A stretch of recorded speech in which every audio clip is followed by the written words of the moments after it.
Je suis M. Ongwe, professeur de physique-chimie. Le cours de 3e d'aujourd'hui portera sur les lentilles.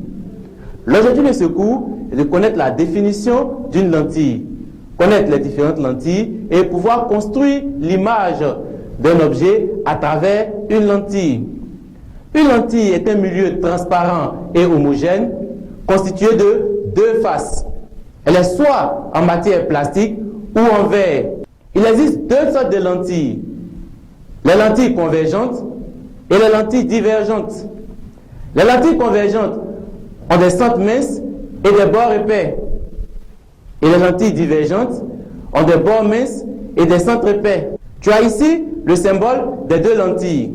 D'abord le symbole de la lentille convergente, ensuite le symbole de la lentille divergente. La droite qui coupe la lentille en deux est appelée axe optique. Et le point d'intersection entre la lentille et l'axe optique est appelé centre optique. Intéressons-nous maintenant à la lentille convergente. La lentille convergente fait converger les rayons issus du soleil vers un point de l'axe optique appelé foyer image. La symétrie par rapport au centre optique de ce point est le point F appelé foyer objet. La distance entre le centre optique et le foyer est appelée distance focale. Elle est notée F et elle s'exprime en mètres. L'inverse de la distance focale est appelée la vergence. Elle s'exprime en dioptrie et est notée C. Donc vous avez C, la vergence, qui est égale à 1 sur la distance focale, c'est-à-dire 1 sur F.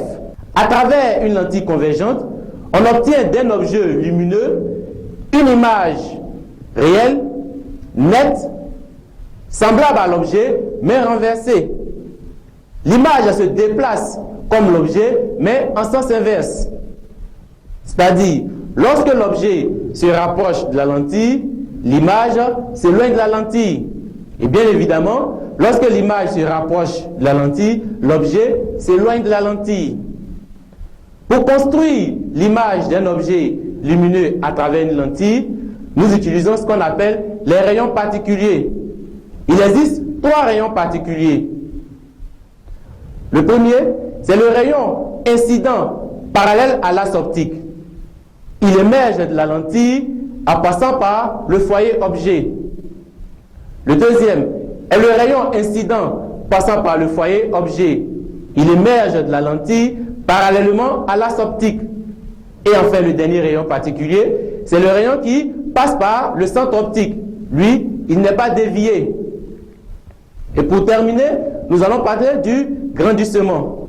Le grandissement, noté G ou gamma, est le quotient de la taille de l'image sur la taille de l'objet, ou encore la distance entre l'image et la lentille sur la distance entre l'objet et la lentille.